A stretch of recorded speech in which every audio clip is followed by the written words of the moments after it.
सबको नमस्कार। 2014-15 में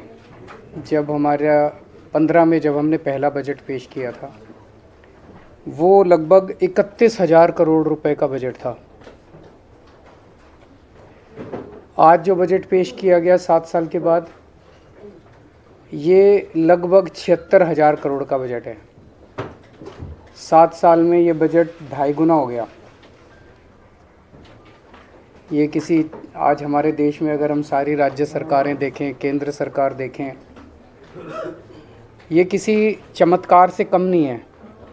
इतने बड़े स्केल के ऊपर इतना भारी बजट के अंदर इम्प्रूवमेंट कोई चमत्कार से कम नहीं है।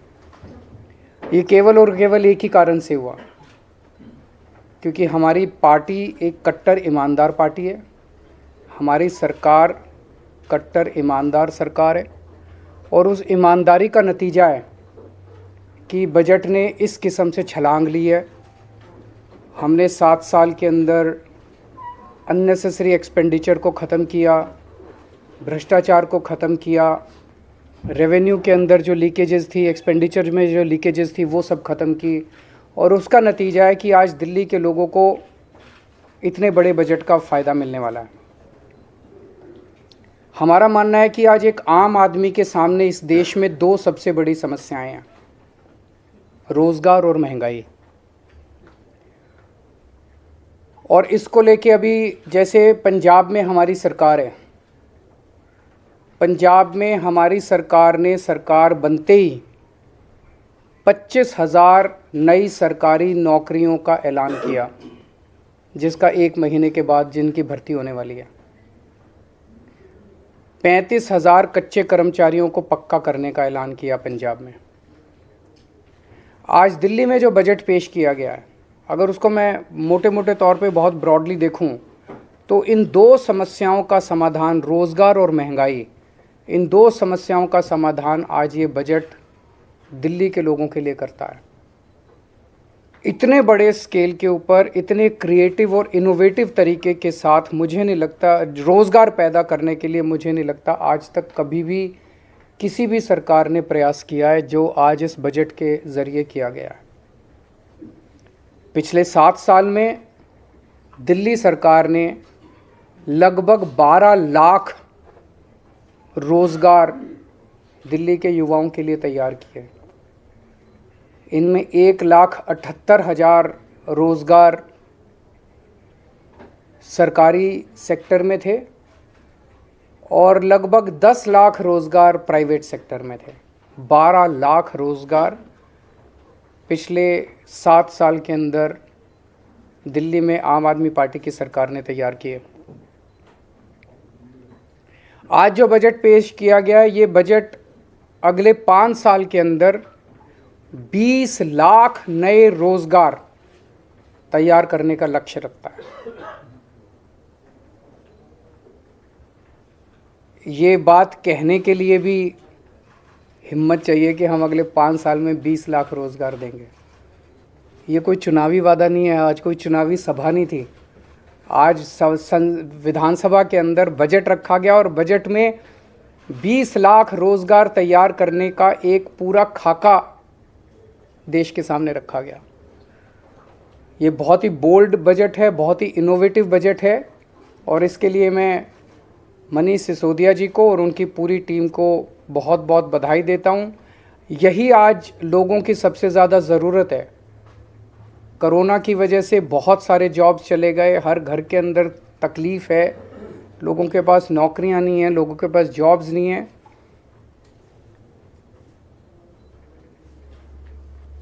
तो 20 लाख जॉब्स का ये जो बजट है, इसमें बताया गया कि दिल्ली में 1,68,00,000 लोग ऐसे हैं जो कि जॉब्स लेने के लिए सक्षम हैं।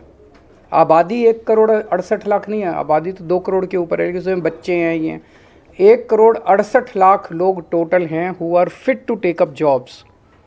उन 1,68,00,000 लोगों में से केवल 1/3 लोग ऐसे हैं जिनके पास आज जॉब्स हैं दिल्ली के अंदर, बाकियों के पास जॉब्स नहीं हैं। तो ये 33% की जो संख्या है इसे हमें बढ़ा के 45% तक 5 साल में ले जाना है। इसे 12% हमें इंक्रीज़ करना है। 12% इंक्रीज़ करने का मतलब है कि आज 56 लाख लोगों के पास जॉब्स हैं, इसे 76 लाख तक ले जाना है। तो 20 लाख नए जॉब्स हम लोगों को क्रिएट करने हैं। और ये कोई एम्प्टी प्रॉमिस नहीं है, खोखला वादा नहीं है। आज जितने डिटेल में इस बजट के अंदर पूरी रूपरेखा समझाई गई, ये जॉब्स कहाँ से आएंगे, इतनी इतनी महीन exercise, micro exercise, detailed exercise, practical exercise मुझे नहीं लगता कभी इस तरह की हुई है। जो सेक्टर्स आइडेंटिफाई किए गए रिटेल सेक्टर में, इन सेक्टर्स के अंदर जॉब्स क्रिएट किए जाएंगे। Retail sector, food and beverage sector, logistics and supply chain, travel and tourism, entertainment, construction, real estate, green energy. तो ये 8 सेक्टर्स हैं, 8 क्षेत्र हैं जहाँ पे नए जॉब्स क्रिएट किए जाएंगे। और हर एक की बहुत डिटेल्ड प्लानिंग की गई है, हर एक की बहुत डिटेल्ड स्कीम्स बनाई गई हैं। दिल्ली की 5 मार्केट्स आइडेंटिफाई की गई हैं जो कि दिल्ली की फेमस मार्केट्स हैं, ट्रेडिशनल मार्केट्स हैं। इन मार्केट्स को पूरा रिवैम्प किया जाएगा, उनको रिनोवेट किया जाएगा। और वहाँ पे उम्मीद है कि पूरे रिवैम्प और इनोवेशन के बाद उन मार्केट्स के अंदर बड़े स्तर के ऊपर बिजनेस बढ़ेगा। दिल्ली शॉपिंग फेस्टिवल लगाया जाएगा। दिल्ली शॉपिंग फेस्टिवल से उम्मीद है कि पूरे देश से और दुनिया भर से बहुत सारे टूरिस्ट्स दिल्ली आएंगे, जिससे दिल्ली की इकनॉमी बढ़ेगी। और हर साल दिल्ली शॉपिंग फेस्टिवल होगा, लंबा फेस्टिवल होगा, जिससे दिल्ली की इकनॉमी बढ़ेगी और दिल्ली में बड़े स्तर के ऊपर जॉब्स क्रिएट होंगे। होलसेल, दिल्ली जो है हमेशा से देश का एक तरह से होलसेल मार्केट रहा है, पर किन्हीं कारणवश उसकी वो जो होलसेल का जो नेचर था, उसका जो कैरेक्टर था, वो ख़त्म हो गया। इसको वापस रिवाइव किया जाएगा, दिल्ली को वापस होलसेल मार्केट बनाया जाएगा और अलग से दिल्ली होलसेल शॉपिंग फेस्टिवल किया जाएगा। दिल्ली बाज़ार पोर्टल बना रहे हैं हम लोग। मैंने पिछली साल ऐलान किया था दिल्ली बाज़ार पोर्टल, जिसमें दिल्ली के सारी दुकानें, दिल्ली के सारे मार्केट्स एक पोर्टल पे लाए जाएंगे। तो दिल्ली के अंदर कुछ भी माल बिकता है, छोटी दुकान पे, बड़ी दुकान पे, कहीं भी कोई भी माल बिकता है, वो आपके पड़ोस में रहने वाला, किसी कॉलोनी में रहने वाला आदमी भी खरीद सकता है और 24 घंटे खरीद सकता है। ऐसा नहीं कि सूरज छिपने के बाद फिर दुकान बंद हो जाएगी, कभी भी खरीद सकता है, रात को 12 बजे 1 बजे भी खरीद। अमेरिका में रहने वाला कोई आदमी भी खरीद सकता है, लंदन में रहने वाला कोई आदमी भी आपके लोकल मार्केट से, खान मार्केट से, चांदनी चौक से या आपके लोकल शॉपिंग कॉम्प्लेक्स से कोई भी माल खरीद सकता है। इससे हमें उम्मीद है कि दिल्ली की अर्थव्यवस्था को एक बड़ा जंप मिलेगा और दिल्ली के माल जो है वो पूरी दुनिया के अंदर बिकने चालू होंगे। गांधीनगर को ग्रैंड गारमेंट हब के रूप में डेवलप किया जाएगा। गांधीनगर का कपड़े का व्यापार जो है बहुत बड़ा है और इसको अगर हम अच्छे तरीके से, इसको सिस्टमेटिक तरीके से अगर रिवैम्प करके पूरे मार्केट को डेवलप किया जाए तो इसमें बहुत बड़ी अपॉर्चुनिटीज़ हैं। दिल्ली की जो नई स्टार्टअप पॉलिसी है वो बहुत बड़ी अपॉर्चुनिटीज़ खोलती है। दिल्ली ऑलरेडी देश का स्टार्टअप कैपिटल बन चुका है। दिल्ली के अंदर आज पूरे देश में सबसे ज़्यादा नए स्टार्टअप्स निकल रहे हैं। तो दिल्ली की जो स्टार्टअप पॉलिसी है, हमें उम्मीद है इसके ज़रिए बच्चे जो हैं वो बहुत सारे नए नए बिज़नेस शुरू करेंगे और दूसरों को नौकरी देंगे। दिल्ली के जो नॉन कन्फॉर्मिंग इंडस्ट्रियल एरियाज़ हैं उसको सबको डेवलप किया जाएगा। यहाँ पे हमें उम्मीद है कि काफ़ी सारे जॉब्स निकलेंगे। जो फेमस फूड हब्स हैं उनको डेवलप किया जाएगा, उनको मार्केट किया जाएगा। और फूड ट्रक पॉलिसी, जो खाने वाले ट्रक्स होते हैं, इसकी एक पॉलिसी बनाई जाएगी ताकि बड़े स्तर के ऊपर इनको प्रमोट किया जा सके। ये सारे वो चीज़ें हैं जो एक आम आदमी कर सकता है। हम कोई ऐसी चीज़ें नहीं कर रहे जिसके अंदर बहुत बड़ी कैपिटल की ज़रूरत है। जो एक आम आदमी,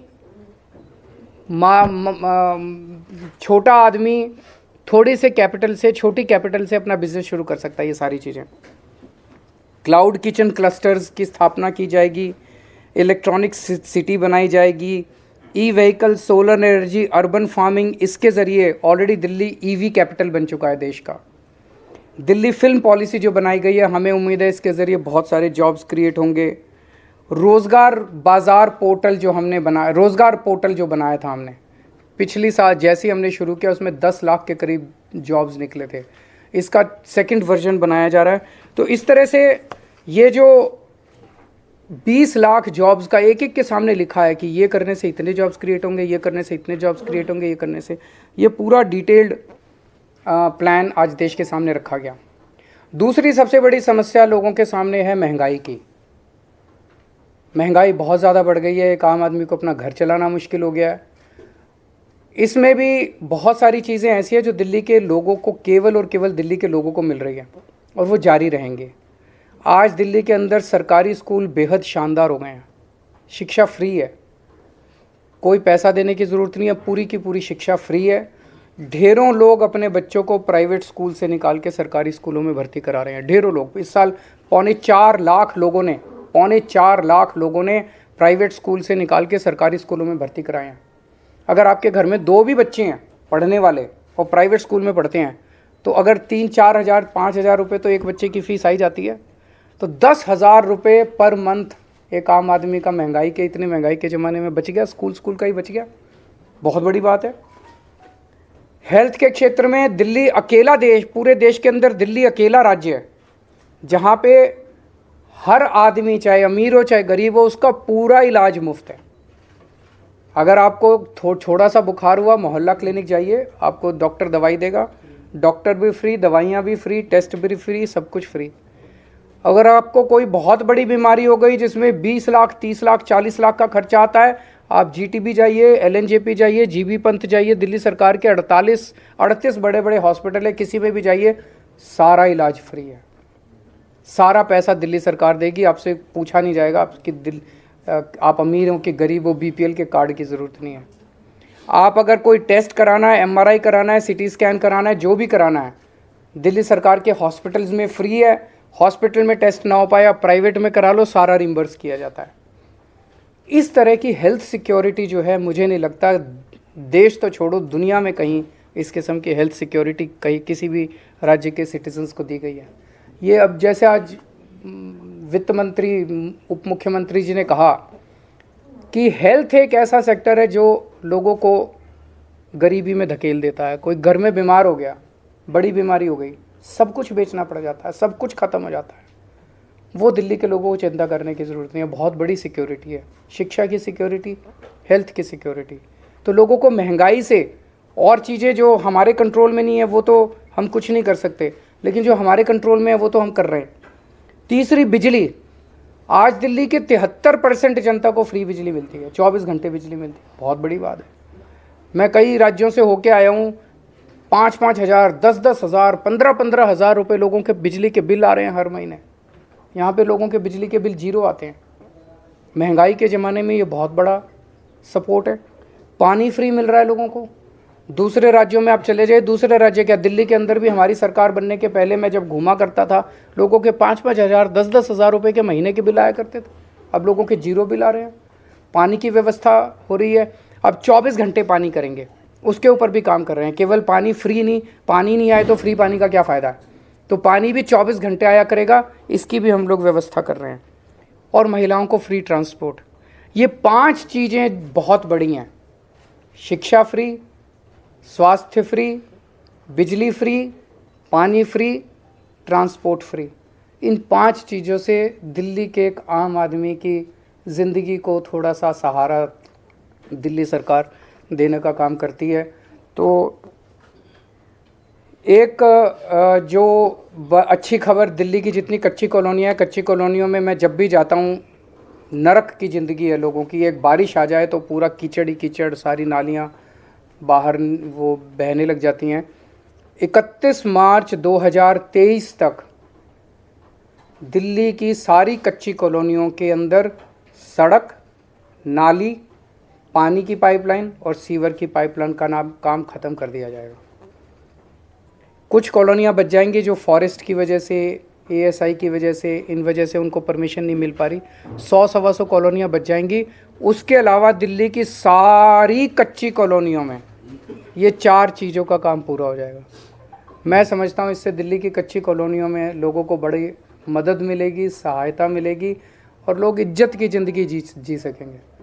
चुनाव के दौरान जब मैं प्रचार करता था तो कई जगह जाता था, लोग कहते थे जी रिश्ते नहीं आ रहे अच्छे। वो देखने आते हैं तो वो देखते हैं पहले तो जिस गली के अंदर सारी गलियां टूटी पड़ी हैं, सड़कें टूटी पड़ी हैं, नरक की ज़िंदगी है। मैं उम्मीद करता हूँ इसके बाद लोगों के सम्मान मिलेगा और रिश्ते भी अच्छे आने चालू होंगे। यमुना को भी साफ़ करेंगे, उसके ऊपर पूरा काम चल रहा है। उसके ऊपर मैं पहले ही प्रॉमिस कर चुका हूँ कि अगले चुनाव के पहले आप सब लोगों को ले जाके यमुना में डुबकी लगाएंगे। उसके लिए आज पूरा इसमें बजट के अंदर प्रोविज़न किया गया है। और एक जो आज सबसे बड़ा ऐलान किया गया जो आपने नोट नहीं किया, वो है ट्रैफिक लाइट के ऊपर जब आप रुकते हो, आपकी खिड़की के पास आके कोई बच्चा छोटा सा नॉक करता है और वो आपसे पैसे मांगता है या वो कुछ बेचने की कोशिश करता है, उसकी तरफ कोई ध्यान नहीं देता कोई सरकार। क्यों? वो वोटर नहीं है, वो वोट नहीं देता, वो वोट बैंक नहीं है, कोई सरकार उनकी तरफ ध्यान नहीं देती। आज हमने 10 करोड़ रुपए इन बच्चों के लिए हम residential state of the art facilities का एक स्कूल बनाएंगे। वो रेजिडेंशियल स्कूल बिल्कुल अलग किस्म का होगा क्योंकि इन बच्चों को सबसे पहले हमें इमोशनल और साइकोलॉजिकल सपोर्ट देना पड़ेगा। इन बच्चों को जब आप उस ट्रैफिक लाइट से उठा के वहाँ ले जाओगे, बहुत प्रयास किए गए, सारे प्रयास अभी तक फेल हो गए। जितने भी प्रयास अभी तक किए गए वो सारे प्रयास ऐसे थे जिसके अंदर मानवता नहीं थी, मानवीयता नहीं थी। उनको पकड़ा गया, मुझे कनॉट प्लेस हनुमान मंदिर के आसपास से उनको पकड़ते हैं, ले जाके जेल में डाल देते हैं, चाइल्ड केयर सेंटर में डाल देते हैं, वहाँ कोई पूछने वाला नहीं है, वो बच्चे वहाँ से फिर भाग जाते हैं। ये स्कूल ऐसा होगा जहाँ पे उनको सारी अच्छी 5 स्टार सुविधाएं दी जाएंगी और उन बच्चों को मेन स्ट्रीम में ला के उनको एक इज्जत की ज़िंदगी दी जाएगी, उनको एक अच्छा नागरिक बनाया जाएगा। तो ये मोटे मोटे थे। मैं मनीष जी को फिर से और पूरी उनकी टीम को बधाई देता हूँ इतना शानदार बजट प्रस्तुत करने के लिए।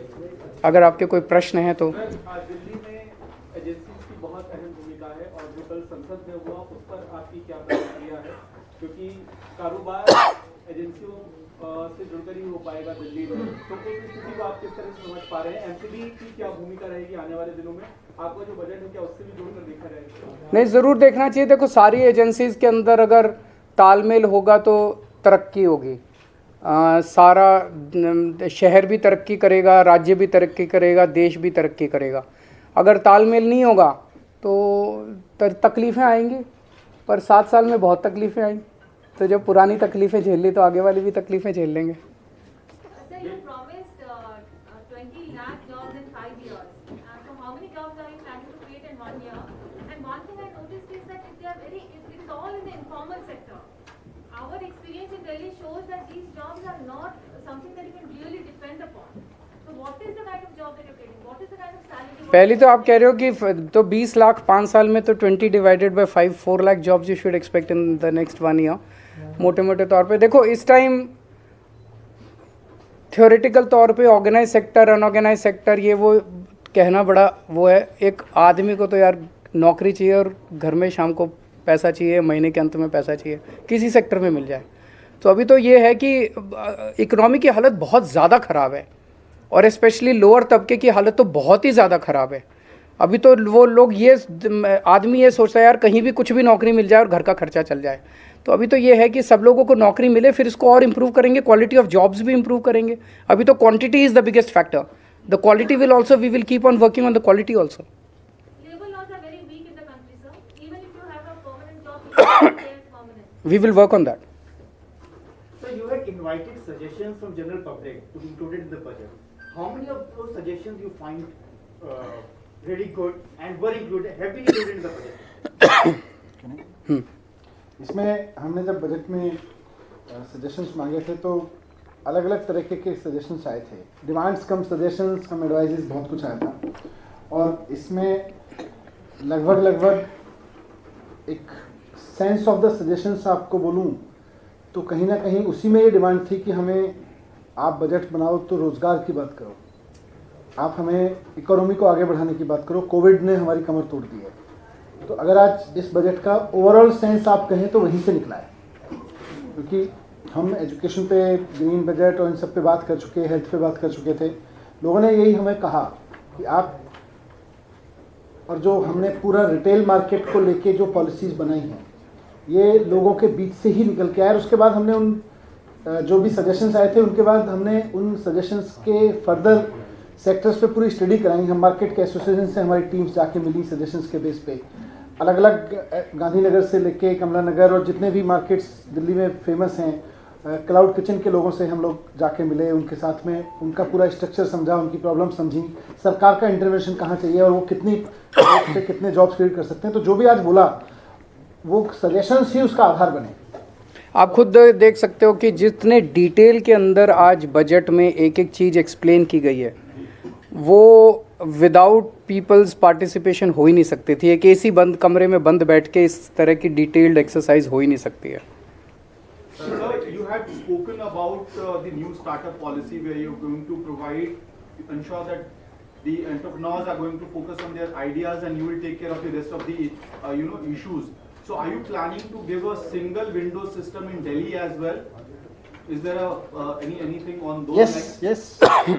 अभी एक यूथ को, जैसे मैंने अपनी स्पीच में भी बोला, पेटेंट से लेके और तमाम चीज़ों के लिए बहुत भागना पड़ता है।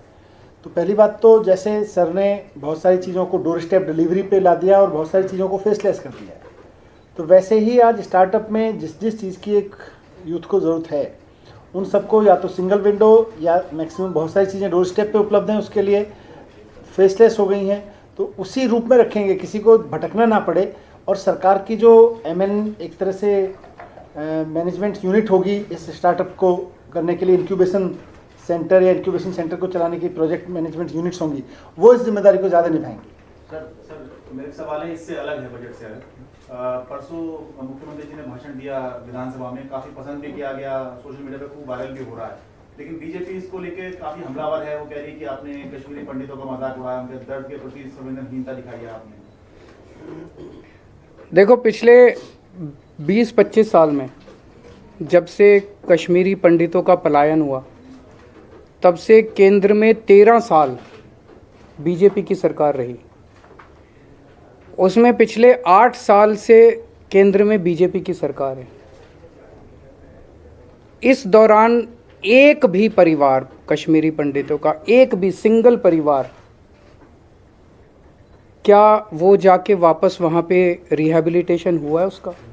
क्या उसका पुनर्वास हुआ है वापस कश्मीर में? एक भी परिवार वापस नहीं गया। तो बीजेपी ने क्या किया है? केवल और केवल शुद्ध राजनीति की है इस पूरे मुद्दे के ऊपर। और अब राजनीति करने के बाद वो उनके दर्द के ऊपर और उनकी त्रासदी के ऊपर एक पिक्चर बना के करोड़ों रुपए कमाना चाहते हैं। बता रहे हैं 200 करोड़ से ज़्यादा पैसा कमा चुके हैं। किसी कौम के दर्द पे और त्रासदी पे पिक्चर बना के पैसा कमाया जाए, ये तो क्रिमिनल है, ये तो सही नहीं है। देश ये बर्दाश्त नहीं करेगा। तो हमारी तो 2 ही डिमांड है, इस पिक्चर को यूट्यूब पे डालो ताकि सारे देश, सब लोग कश्मीरी पंडितों के दुख को देख सकें, और दूसरा, ये जो 200 करोड़ से ज़्यादा जितना भी पैसा आपने कमाया है, ये सारा पैसा कश्मीरी पंडितों के पुनर्वास के लिए खर्च किया जाना चाहिए। और तीसरा कि अब ठोस स्टेप्स उठाए जाएं ताकि कश्मीरी पंडित एक्चुअली अपने अपने घर को लौट सकें। 2 सवाल दोनों सवाल मैं पूछ लेता हूँ। एक तो ये कि दिल्ली से रिलेटेड जो बिल आया दिल्ली नगर निगम से रिलेटेड, उस बिल को आप किस तरीके से देखते हैं? और दूसरा सवाल ये कि 51,000 जो तीर्थ यात्रा आप निकाल रहे थे, उसके 51,000 तो लोग जा चुके हैं यात्रा पे, अब आगे उसको स्पीड अप करने का या कुछ और बढ़ाने का प्लान है? वो तीर्थ यात्रा दोबारा कल से शुरू हो गई है वो चलेगी। उसमें बजट की कमी नहीं होने देंगे। जब जब ट्रेन जैसे जैसे मिलेगी, जितने ज़्यादा से ज़्यादा तीर्थयात्रियों को हम भेज सकेंगे हम भेजेंगे। मैं खुद जब वो लौट के आते हैं उनसे मैं मिलता हूँ, जो खुशी उनके चेहरे पे होती है तीर्थ यात्रा करने के बाद, वो इतनी इन्फेक्शस होती है। आप मिलिए उनसे, बहुत अच्छा लगता है उन लोगों से। तो हम उसमें ज़्यादा से ज़्यादा लोगों को तीर्थ यात्रा कराएंगे। एमसीडी का जो बिल है वो केवल और केवल चुनाव स्थगित करने के लिए लाया गया। मतलब उस पूरे बिल के अंदर मोटे मोटे तौर पे देखें तो 2 ही बातें हैं। एक बात तो ये कि 272 से घटा के 250 वार्ड कर दिए। इससे क्या फ़ायदा हुआ भाई? पहले 272 वार्ड थे, अब 250 वार्ड कर दिए। तो कोई लॉजिक नहीं, कुछ नहीं। क्यों किया, किस लिए किया? एक ही कारण है कि 272 से 250 कर दिए तो अब डिलिमिटेशन होगा। अगर सेम रख देते तो डिलिमिटेशन नहीं होता, तो अब डिलिमिटेशन होगा। डिलिमिटेशन होगा तो साल 2 साल के लिए चुनाव गए, तो चुनाव टालने के लिए किया। और दूसरा कि पूरा का पूरा MCD जो है वो अब केंद्र सरकार चलाएगी। ये तो संविधान के ही खिलाफ है। तो एक बार बिल आ जाए, इसको हम भी स्टडी करेंगे, अगर जरूरत हुई तो हम कोर्ट में चैलेंज करेंगे फिर इसको। Thank you. Last question. Manish ji, budget में आपने ये कहा था कि दिल्ली में 7,000 से अधिक बस है और ये ऐतिहासिक आज तक कभी, इसमें DTC कितनी बसें हैं और क्लस्टर कितनी, और शहर की आबादी के हिसाब से कितनी बसों की जरूरत है जो कम है अभी? बसों का हमारा टारगेट इससे कहीं बड़ा है, पर मैंने ये कहा कि आज तक दिल्ली के इतिहास में दिल्ली की सड़कों पर दिल्ली सरकार के अधीन 7,000 से ज़्यादा बसें कभी नहीं चली। पहली बार ऐसा हुआ है कि 7,003 उसकी संख्या पहुंच गई और बढ़ रही है, लगातार बढ़ रही है। तो अभी आबादी के हिसाब से तो बहुत सही है, पर इतना बड़ा बेड़ा भी कभी नहीं हुआ। Thank you.